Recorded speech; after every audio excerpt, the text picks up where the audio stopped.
Halo, assalamualaikum teman-teman semuanya. Selamat pagi, selamat siang, selamat malam, dimanapun kalian berada, sehat-sehat semua ya. Well guys, di video kali ini kita akan ngebahas beberapa cameo yang muncul ya di film Deadpool and Wolverine. Khususnya cameo Wolverine alternate version Henry Cavill yang muncul di film Deadpool and Wolverine ini ya teman-teman. Waduh, ini tuh kayak benar-benar out of the box banget. Gak nyangka banget bisa ngeliat Henry Cavill yang menurut aku oke dan lumayan juga ya kalau memerankan sebagai Wolverine. Baik kalian yang belum join grup spoiler Telegram Jokastoy, segera join. Link invite grupnya sudah aku pin di kolom komentar. Dan jangan lupa juga untuk follow official akun TikTok dan Instagram Jokastoy. Oke guys, jadi di video kali ini aku mau ngebahas mengenai Henry Cavill ini. Sebenarnya bagaimana potensi Henry Cavill untuk memerankan karakter-karakter di Marvel ke depannya setelah muncul sebagai cameo salah satu versi varian Wolverine dari semesta lain di film Deadpool and Wolverine ini. Ketika Deadpool berusaha untuk mencari versi terbaik Wolverine atau Logan yang bisa menggantikan, menjadikannya anchor di semestanya Deadpool agar nggak jadi di-prune atau dihancurkan oleh TVA. Oke, jadi kemunculan dari Henry Cavill sebagai varian Logan dan Wolverine ini bener-bener fan service banget teman-teman. Fans Marvel itu sudah mendambakan bagaimana nih kapan Marvel mau nge-hire Henry Cavill untuk join ke MCU. Walaupun untuk saat ini hanya menjadi varian Logan, aku yakin banget sih di kemudian hari Henry Cavill ini akan mendapatkan perannya asli di Marvel Cinematic Universe, karakter superhero tentunya. Entah itu memiliki kekuatan Superman sama seperti dia dulu di DC, seperti mungkin Hyperion, atau mungkin The Beyonder, atau mungkin bisa juga Captain Britain. Karena Henry Cavill ini cocok ya teman-teman. Dia kan sudah nggak lagi ada di project Netflix The Witcher. Kemudian dia juga sudah tidak lagi menjadi Superman DC karena sekarang sudah direstorasi semuanya oleh James Gunn dan Peter Safran. Dan our new Superman is David Corenswet. So, kemana nih nanti berlabuh Henry Cavill ini ya? Mengingat umurnya ini masih muda ya teman-teman, dan masih oke banget untuk memerankan karakter superhero Henry Cavill ini. Dan aku berharap banget semoga Marvel Studios nge-hire Henry Cavill dan memberikannya karakter yang sesuai dengan Henry Cavill di jajaran superhero MCU. Sayang banget kalau nggak diberdayakan ya teman-teman. Kalau aku sih pengennya Henry Cavill ini menjadi Beyonder atau Hyperion ataupun Captain Britain. Wah, pasti keren banget ya melihat Henry Cavill memerankan Captain Britain. Dia kan juga seorang British, jadi pasti udah cocok banget. Kemunculan Henry Cavill sebagai varian Logan dan malah menyerang Deadpool di filmnya, ini kocak banget ya guys. Terlihat Henry Cavill ini memerankan karakter Logan atau Wolverine versi variannya dengan memakai kaos dalam berwarna putih lengkap dengan motorcycle-nya. Ini tuh memang penampakan dari Wolverine atau Logan banget versi komik akurat ketika si Logan ini sedang santai dengan motor kesayangannya ya teman-teman. Tiba-tiba Wade Wilson atau Deadpool ini datang membuka portal Time Door, Time Pad TVA, berusaha untuk mengajak kerjasama. Awalnya si Deadpool ini suka melihat perawakan Wolverine versi Logan ini. Nah, kayaknya ini cocok nih pengganti anchor di semestanya. Taunya dia malah diserang langsung oleh Logan versi Henry Cavill. Ini kocak banget sih. Bener-bener kemarin tuh kayak sorak-sorai banget ya di bioskop. Kalau aku sih jujur, aku pengennya Henry Cavill ini memerankan Captain Britain di versi MCU dan menjadi pemimpin hero-hero versi United Kingdom atau versi London, yang dimana di sana tentu ada Dan Whitman atau Black Knight, ada juga anggota Excalibur, yang dimana anggota Excalibur itu memang kalau di versi komik itu dipimpin oleh Captain Britain. Anggotanya kan beberapa ada mutant ya, seperti Rachel Summer, Kitty Pryde atau Shadowcat, ada Megan juga.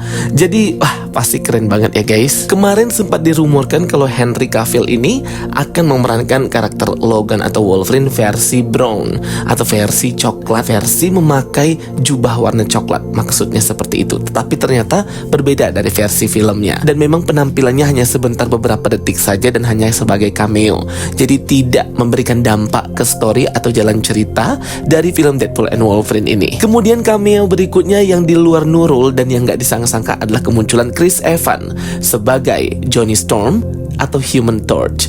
Alih-alih berkata Avenger Assemble, dia malah berkata Flame On. Dan ini membuat si Deadpool atau Wade Wilson itu terkejut ya guys. Di sini Human Torch versi Chris Evans ini mirip banget dengan Human Torch Johnny Storm versi Fantastic Four tahun 2000. Bermulut besar dan suka bermain dan menganggap enteng itu mirip banget ya guys. Cuman ya itu tingkahnya tuh konyol banget si Chris Evans ini memerankan Johnny Storm hingga akhirnya mati di tangannya Cassandra Nova. Menurut aku itu adalah cameo atau kemunculan hero yang paling buat shock sih. Apalagi kematiannya sama aja kayak kemunculan para Illuminati di film Doctor Strange Multiverse of Madness yang mati sia-sia di tangan Scarlet Witch.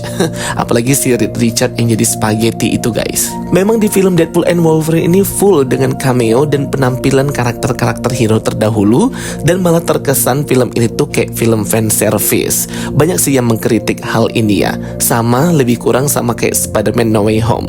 Tetapi kalau dari segi cerita aku lebih suka film Spider-Man No Way Home. Walaupun plot alur net yang bisa membuka portal sihir itu juga agak aneh, terlalu dipaksakan. Tetapi kalau dari segi cerita, Spider-Man No Way Home itu lebih teratur gitu ya, lebih enak dinikmatinya. Walaupun memang fan service dengan kemunculan Andrew Garfield dan juga Tobey Maguire, tapi mereka tidak mengesampingkan ceritanya gitu loh. Nah sedangkan Deadpool and Wolverine ini kalau aku perhatikan, dan aku sudah nonton 3 kali guys di bioskop ya, 3 kali loh ini ya. Aku perhatikan itu mereka seperti mengesampingkan ceritanya dan malah berfokus ke kemunculan superhero ini. Bahkan TVA pun itu tidak dibahas sama sekali, padahal itu major banget. Karena Time Variance Authority lah yang harusnya itu lebih ditekankan di film ini daripada cameo-cameo ataupun kemunculan hero-hero lainnya. Kebanyakan orang-orang yang nonton di bioskop itu paham dengan kemunculan cameo superhero seperti X-23 atau Laura Kinney.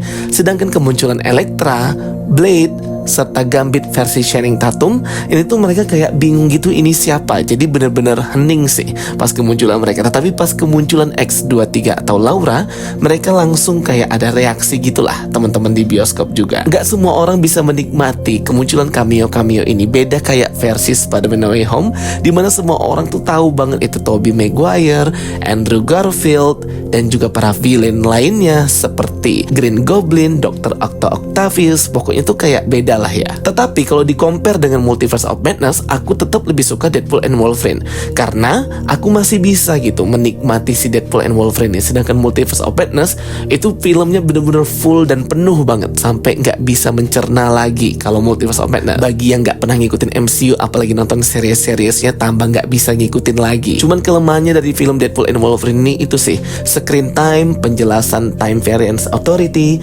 tentang branch timeline, sacred timeline, Nexus Event, Multiverse yang sudah dipimpin oleh Loki dan sebagainya. Itu harusnya sedikitnya ya diintroin lah, yang benar-benar mungkin menampilkan Miss Minute juga boleh. Karena kan gak semua orang nonton series ya guys, gak semua orang punya waktu seluang itu untuk nonton series yang ada di Disney Plus.